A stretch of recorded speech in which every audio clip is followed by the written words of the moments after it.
Hey, my name is Bailey Weiser. I am the owner of Helju Photography, a North Georgia newborn and family photography studio, and welcome to my channel. Today we're going to talk about something a little controversial, but I hope that you'll stick through the entire video to hear my input on pricing. And I know there's a lot of different models out there, from being a shoot and burn photographer to having collections and being an IPS photographer, and I have done all of it. And I know that the way that I do things is not going to be the way that works for everybody, but I do want to pose a couple questions to you when you're starting to dive into creating your pricing structure for your clients. Some things that you might not be thinking about that are affecting what you're able to charge your clients.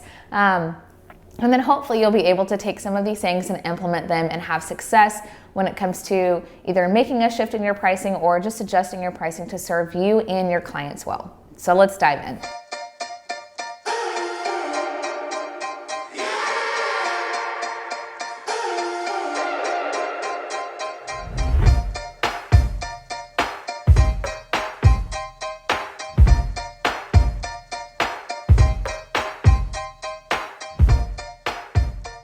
So a few years back, I took a course on IPS, and I was really excited to dive in and get started learning about in-person sales. And the course itself was a lot of great information. However, coming away from that course, I realized it was not something that worked for me or my business. And I just want to say this real quick. Because other photographers are doing something a certain way does not mean that you have to do it that way. Don't believe the lie that you have to sell thousands of dollars worth of photos in a session in order to be a successful photographer. I don't want that to be on the forefront of your mind at all during this video. So what I want you to hear is that there are certain things that you should be asking yourself when it comes to deciding whether or not you want to be a shoot and burn photographer, a collection photographer, or an IPS photographer, and setting those prices in and of itself. You need to make sure that your clients have an expectation of what they're going to get in their session. And I'm not talking about deliverables or even client experience. I'm talking about, are they going to be able to walk into a session and know exactly what their photos are going to look like?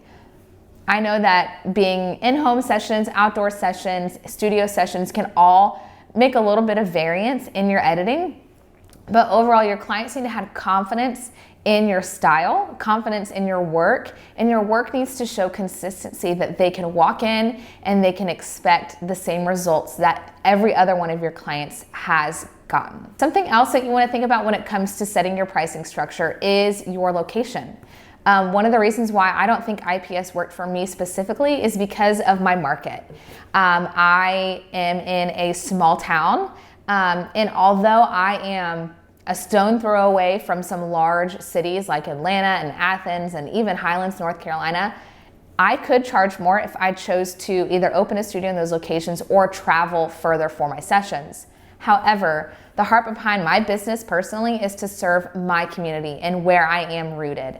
And so because of that, I have just learned that it does not work for my clientele in my area. I could change some things if I wanted to make that a priority, and absolutely, I have no doubt that I can make IPS work for me. But honestly, I wasn't willing to put in that work. And so for me, being a shoot and burn photographer is an incredible experience for my clients and for me, and it works out perfectly. My clients can walk into a session, know exactly what they're going to receive as deliverables in their session, not have any hidden fees or have to pay additional for photos, and I don't have the guilt of looking at my families when they're going through galleries and picking and choosing images. One thing that I will always remember is having an IPS appointment after a newborn session and the mom just sitting and crying looking at the photos. That's not something that is uncommon, because when you just had a baby, seeing those newborn photos is really emotional. But the reason she was crying is because she knew that every photo that she loved would mean more money. And I never want my clients to feel like the reason why they can't have access to their photos is because I'm charging them per image. I don't want their mindset to look at photos with a dollar sign attached to it. So for that reason, in my heart, I decided to make the change, and that's okay. I have nothing against IPS photographers. I think that there are some that do it extremely well and are very successful in it, but I just knew for me personally and for my clients, it was not a good fit. Another option that you can think of is collections. And so I dabbled in with collections for a little while. And basically what collections is you charge a flat session fee, a sitting fee, that's lower than a normal like full gallery rate. And what your clients receive is your time and a preview of the images. Then following the session, you can have an appointment with them and they can choose a collection similar to how you would with weddings. So with weddings, normally it's a collection involves maybe an engagement session or add-ons or a length of a session. But with collections, when it comes to newborn and families, those things can vary, like the number of deliverable images, whether they get a print credit, are they going to get any frames, are they going to get albums, all of those things. And so if you want to have kind of a hybrid, collections is a great way to go. You can create as many collections as you want. You can price them however you want. You're guaranteed to have that sitting fee plus your lowest collection available as your take-home income. But you have the opportunity to make more money if you upsell and have higher collections. Another thing to think about when it comes to setting your pricing structure is your experience. Now, I'm not saying that you cannot charge a lot of money if you haven't been in business 10 years, but people like to know that you know what you're doing. And so if you don't have any experience, it's really hard to right off the bat charge hundreds or thousands of dollars for a session. It's just not in the cards. So make sure that when you are starting your pricing structure that you have the experience to back up what you're charging. Again, is your work consistent? Are you showing up consistently? Are you dependable? Do your clients know what to expect from your session? All of those things can make a difference in what you're charging. Something else to think about is your overall client experience. Are you offering things that other photographers aren't? Like a client wardrobe, a studio space? Are you taking care of their problems? Whether it's wardrobe or prints or anything like that, are you making sure that what you're offering sets yourself apart from other photographers in your area or in your region? Another thing to think about when it comes to setting up your pricing is what your pricing history is. So if I have just made a giant change in my pricing, I cannot take it at face value within the first couple weeks. I have to write it out. It's really hard. And I know it's challenging when you've made that transition to stick with your pricing and be confident in it, but you cannot judge based off of a couple inquiries if you've just changed your pricing. Another thing you can't do is make a huge drastic change in pricing. Back when I made the transition from shoot and burn to IPS before I went back to shoot and burn, I lost a lot of clients. And a lot of clients that I loved that were consistent with me, all because what they were getting before and what they were getting when I changed to IPS was not a whole lot different. They were still getting the same experience, they were still getting the same offers, but this time instead of getting everything delivered to them, I was expecting them to pay more for the same product and the same deliverables. Just did not work. And so because of that, I lost a lot of clients, if I'm being honest.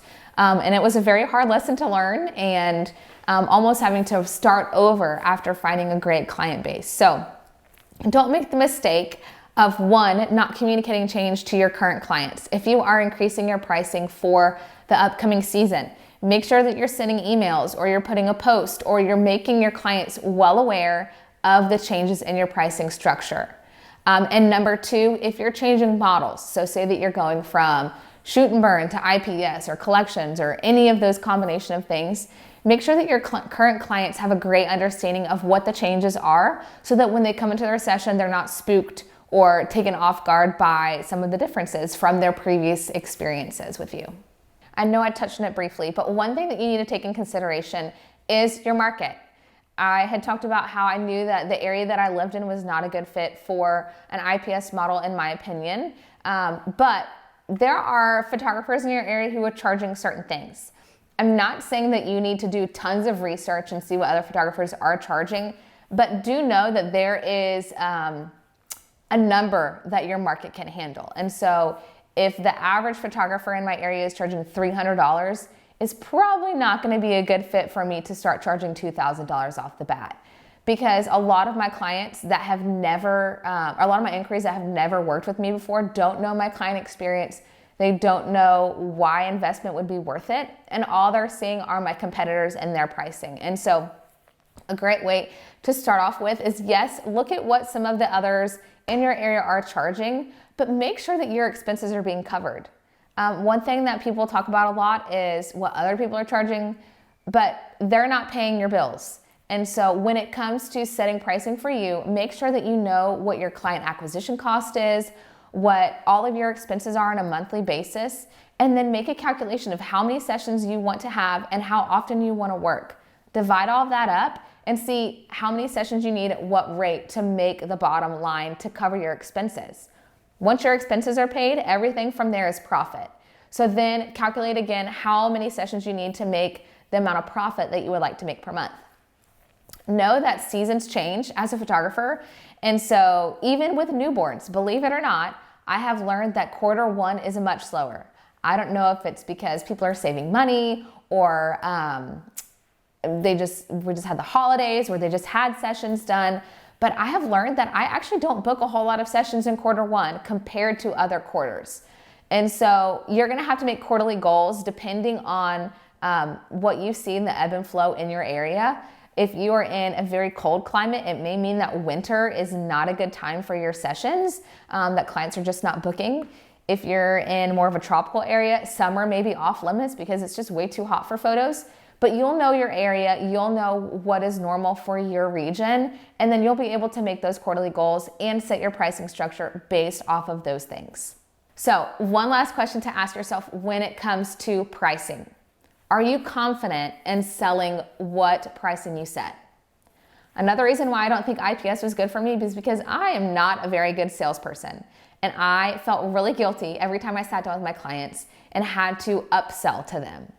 I felt sneaky. I felt unconfident in what I was trying to have them purchase. Even though I felt completely confident in my work, I was not confident in my sales abilities. So if you feel that way and you don't like doing sales, it's probably a better bet for you to be a shoot and burn photographer and just deliver the images. Maybe increase your session fee to make up for that, but don't do something you don't feel comfortable with. If you feel like you can handle doing collections or IPS, go for it. There are tons of resources out there that can help you with that. I am not that person because I was not successful with it. But be confident in what you are selling. Not only be confident in what you can deliver, but be confident on how you're delivering it to your clients. Your clients have an expectation of what they're going to receive. Is their experience with you one that they're going to want to come back for? You'll be able to tell really quickly if your pricing is good if you have returning clients. If you don't have returning clients, that can tell me one of two things. Either your work is inconsistent, your pricing is not worth what you deliver, or your client experience was not that great. So make sure that those things are taken care of when you're setting up your pricing structure. I hope this video was helpful. I know pricing can be a really touchy topic and is really sensitive, and people are really careful with talking about money, and it can be kind of scary, but I hope that this kind of opens the conversation and brought some things to your mind as you're talking about and thinking about how to adjust your pricing structure going into this next quarter. And if you need to make any changes before the next season arrives. So thanks for watching. I'll see you next week.